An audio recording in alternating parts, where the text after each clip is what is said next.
Hello and welcome back to Watercolor School. This is Budget Kit for Absolute Beginners Lesson 5. I'm Vicky and I'm glad you're here. I'm going to wake up the paints in my palette, and this is my inexpensive palette from Micador. This week I'm adding a pipette, and this is something I would suggest you might look out for in your dollar store or craft store.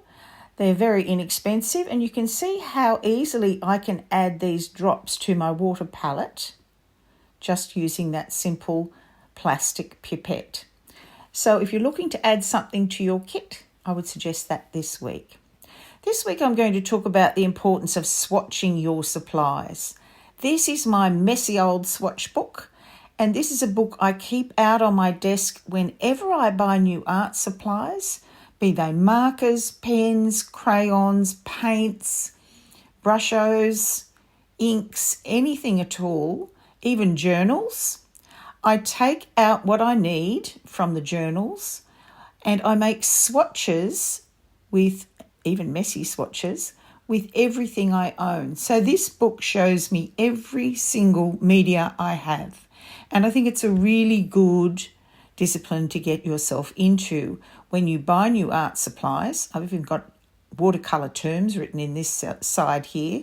When you buy new art supplies, swatch them out immediately. Don't just put them in your cupboard, leaving them unopened. Play with them, get to know them. That's what we're going to do today. We're going to swatch out our palette.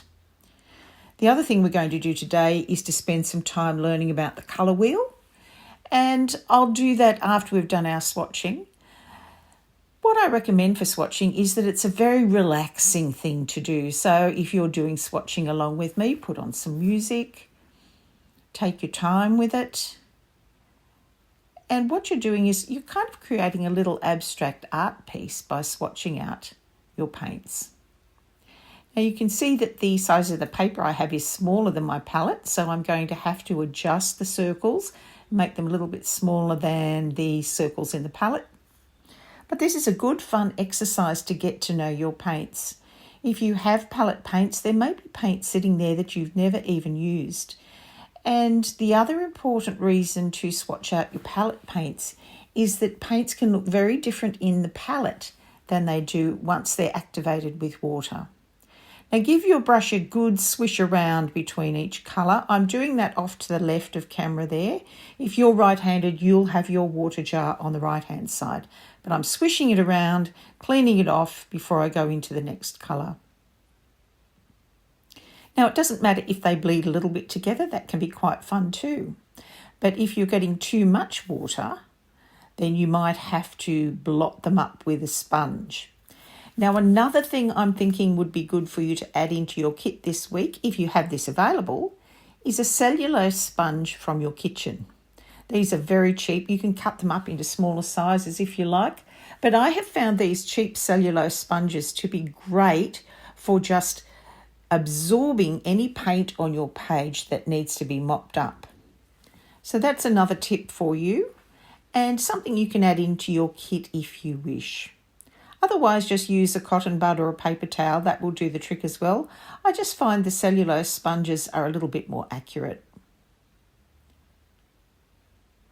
You can see how as I'm adding colour to my paint and putting it down on the page, it is slightly different to what's in the pan, particularly the darker colours. They do look a lot different on your paper once you've activated them with water. And this is a great way to get to know your paints. Little bleeds can happen and that can look really nice. And if there's too much water, just mop it up with that sponge again, just tapping the corner in there. Use a different corner each time so you don't keep contaminating with different colours. I'm using the Kmart round brush that I've been using for all the other exercises in this art journal. And I think we're up to about the second last couple of pages in the journal, so we've almost filled our journal up. I think there's a few little things we can do next week. There's a few spaces there, but next week will be our last week in watercolour school. So you've come a long way. If you're already at lesson 5, that's wonderful. Now you can see my water at this point is quite pink. That's because the top half of the palette is warm colours. Now I'm moving into the cool colours on the bottom half of the palette. So I'm going to be putting my water into the clean water, and I'm going to have a water jar that has the paint from the cool colours in it, and the second water jar which will have the paint from the warm colours in it. Now, if you didn't want to work this way, you could just have a dirty water jar and a clean water jar. That's fine too. Both methods work. You can see how we're moving into the cooler colours in the palette now. And most palettes are arranged this way when you get them. Not all, but most of them are. I'll show you another palette later where the colours are arranged this way, where you have the warm colours at the top and the cool colours at the bottom.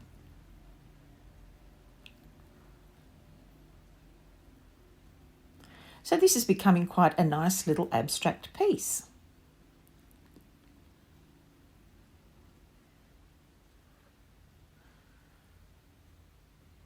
And you'll see that some colours really want to run into others and push away the pigment, and that's an interesting exercise in itself, and it's something you'll find out when you swatch out in this manner.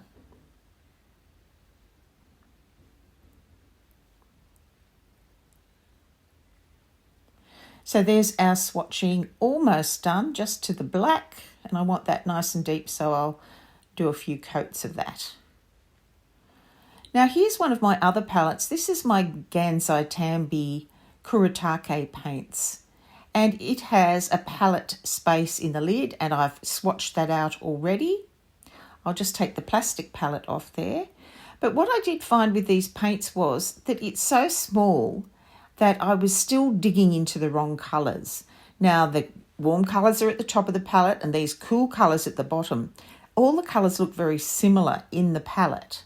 You can see the difference it makes when you swatch this out. There's some beautiful purples down below and some lovely reds that you can't choose when the palette is dry because you don't know what they look like. I've used a fine tip Sharpie and labelled all the colours with their names.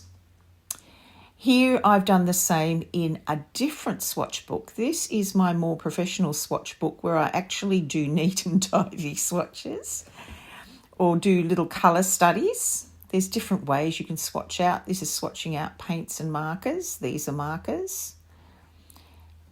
And these are my Winsor & Newton professional paints swatched out. My Derwent Inktense pencils where I've added some water and pulled out the colour after putting the pencil on the page. These are my Daniel Smith professional paints. And you can see there's some washi tape at the edge. Now this is giving you an idea of how I make these more professional looking swatches. I just use washi tape. This is a really thin washi tape. I managed to find this online, but you can get them through craft stores as well. Here's another method of swatching out your paints. This is an accordion swatch book that I made from one large sheet of watercolour paper, cut a strip off the side and folded it to make this accordion shape. And there's plenty of room on the back for my Gansai Tambi paints or markers or whatever else I'd like to use on the back. This one's very portable and it just has a little clip to hold it closed, and I will take that with me when I'm taking my paints out and about. I can just stand it up on the desk and see what colours I have. Now let's get into a little bit of colour theory with our colour wheels here. I'm going to be using my Winsor & Newton professional paints because I couldn't find any clear reds or ultramarine-like colours in my Mikador paints. So I'm going to move to the professional paints so that I have a very accurate colour scheme. So these are my Winsor & Newton professional colours, and you can see I even have a tiny swatch card in my paints so I don't get them mixed up and dab into the wrong pan and pick out the wrong colour. Believe me, it happens unless you have something like a swatch card in there. So I have a red, yellow and blue on the left-hand page. They are a warm undertone palette of reds, yellows and blues. And on the right-hand page, I have a cool undertone to the palette. So it's a cool and a warm set of reds, yellows and blues. I'm just using that pipette to activate the colours that I need. I have a Winsor red, a Winsor yellow and a Winsor blue for my left-hand side, my warm undertones. And I'm going to use those three colours first. So I'm coming in with my Winsor red and I'm going to draw a curve. And if it's easier for you to just draw a circle and trace the circle, then go ahead and do that with a pencil first. Now I'm coming in with my Winsor yellow and doing a curved line there. And now with my Winsor blue. So this will be my colour wheel with the warm undertones. Now that may sound a bit odd because blue is not a warm colour. Blue is obviously a cool colour. But it's not about whether they're warm or cool colours, it's about the undertones to the colours. So you'll see that the colour wheel with the warm undertones is much more vibrant. And the second colour wheel that I'm going to create on the right-hand page will be a more muted colour wheel. So here's the Winsor yellow, and I'm just going to fill that in now. Make sure you don't allow the colours to touch because at this point, this is just primary colours, so we don't want them mixing into each other. So here's our colour wheel with the warm undertones done. Now I'm going to create a colour wheel with the cool undertones. So this time we're using a cool based red, a cool based blue and a cool based yellow, and these colours are alizarin crimson or alizarin crimson. Both pronunciations, I believe, are correct. You can see that's a more muted colour than the really bright red because it has a cooler base to it, even though red is a warm colour. This is a red with a cooler base. And I really like the idea of having these two varieties of colour wheels. You'll see further down the track that you can make much more colours having both a warm and a cool wheel. So this is French ultramarine. So this is a cool based blue. And it's very different to that Winsor blue. And now the yellow is a lemon yellow. I'm just going to use my cellulose sponge to make sure my yellow is not contaminated.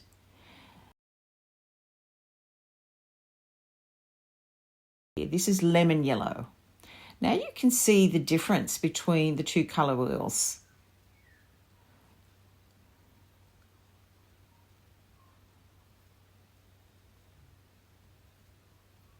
So that's alizarin crimson, lemon yellow and French ultramarine, and Winsor red, Winsor yellow and Winsor blue on the left-hand side. So this is our cool-based primary colours.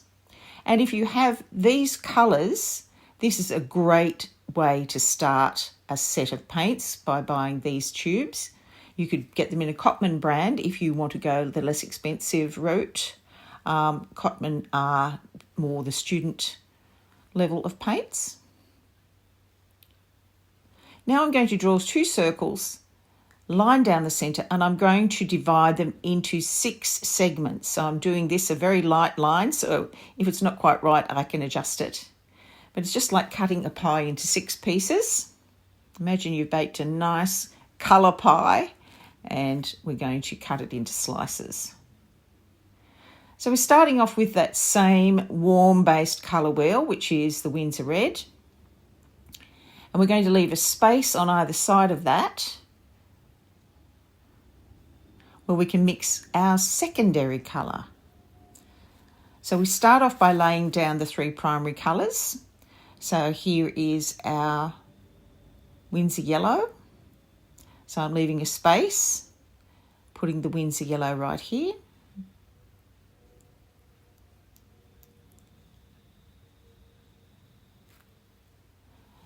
And now the Winsor blue, leave a space and put your Winsor blue in there. And that allows us room to mix those 3 colours together and form our secondary colours. So start with your yellow. I'm just cleaning it up to make sure it is a pure Winsor yellow. And I'm laying that down between the yellow and blue. And adding a very small amount of Winsor blue to create green.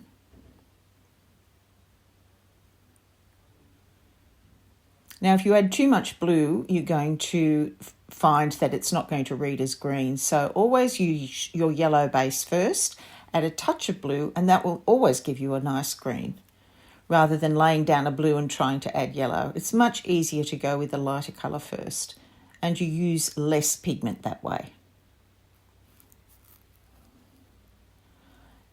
Now we're using the yellow again, between the yellow and the red, and we're going to create orange. And it's the same principle to create orange. You just want to add a touch of red to your yellow rather than starting with red and trying to add yellow in. You'll find going with the yellow first is much easier and uses much less pigment.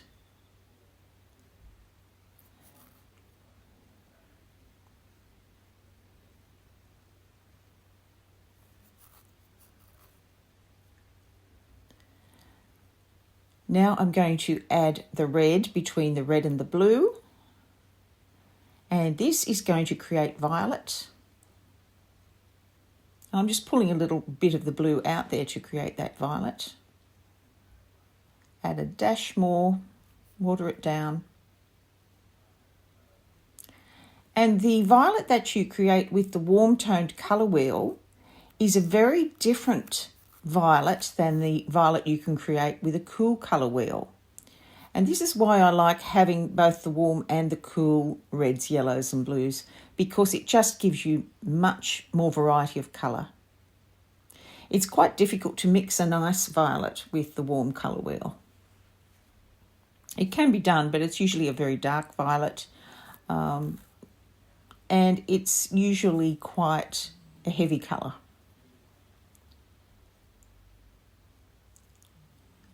You could make a nice mauve by adding white if you wanted to, adding a white and creating a tint. And I'll talk to you a bit about tints as well. So if you were to take any of these colours and to add some white gouache or white paint into them, you could create a tint of each colour, which would be more like a pastel colour.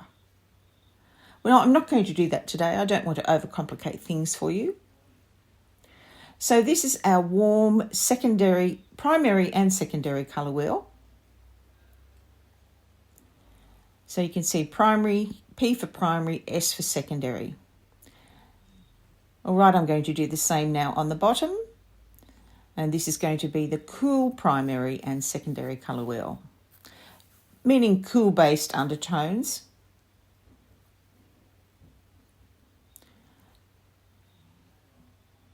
So if we see red and yellow on the colour wheel, you see they create orange. Red and blue create purple, although that's not reading very purple on my monitor. It looks more like a blue, but it will create a purple. Here's our tint. By adding white, we can create pink if we add white to the red. And I do have white in my field box there. And you can use white gouache, and that will create the same effect.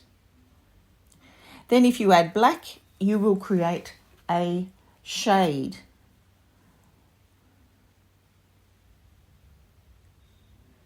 So here's our blue. If we add blue and yellow, we get our green.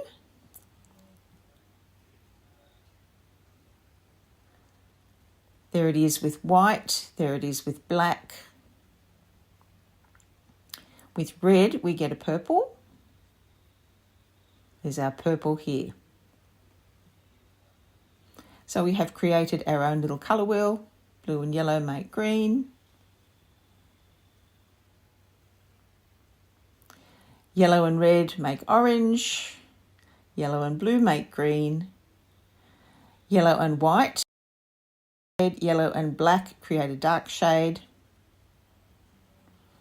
So that's a simplified version of that easy colour wheel.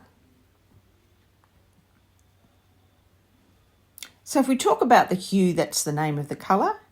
If we talk about a tint, that's a colour plus white. If we talk about a tone, that's a colour plus grey. If we talk about a shade, it's a colour plus black. All right, now I'm going to start with my alizarin crimson or alizarin crimson, which is my cool-based red, for our cool-based primary and secondary colour scheme or colour wheel.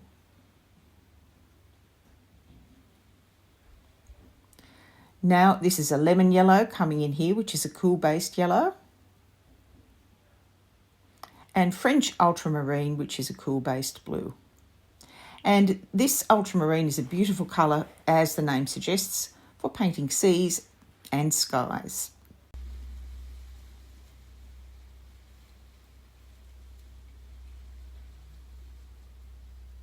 So there's our 3 primary colours in our cool-based colour wheel. Now I'm adding yellow between the yellow and red, and just the same as the first colour wheel, if you're mixing yellow, make sure that you start with your yellow and add a dash of whatever colour you're mixing. You'll save yourself a lot of time and a lot of pigment that way. So I'm adding just a dash, of the alizarin crimson to make orange.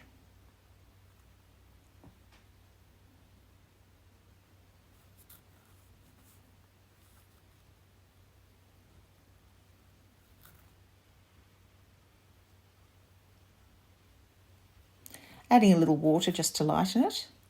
And now I'm going to put yellow between the yellow and the blue, using that lemon yellow as my base, and I'm going to add just a touch of the French ultramarine to create green.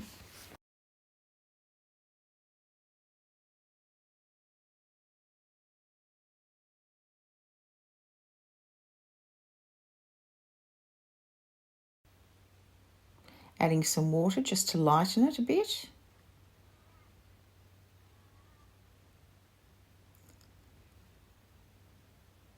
And just blotting up with my cellulose sponge. And now this final colour, I think, is where you'll see the main difference between these 2 colour wheels. I'm starting with some French ultramarine, and I'm going to drop in some alizarin crimson to create a violet colour. You'll see how much more vibrant this colour is with these 2 colours. Alizarin crimson and French ultramarine make a really lovely violet or purple colour. So I'm going to go back to that initial purple that I created, or the initial violet. I'm going to mop some of that up because it's reading very, very dark. I'm just going to lighten it so you can see the difference between the cool-based violet and the warm-based violet.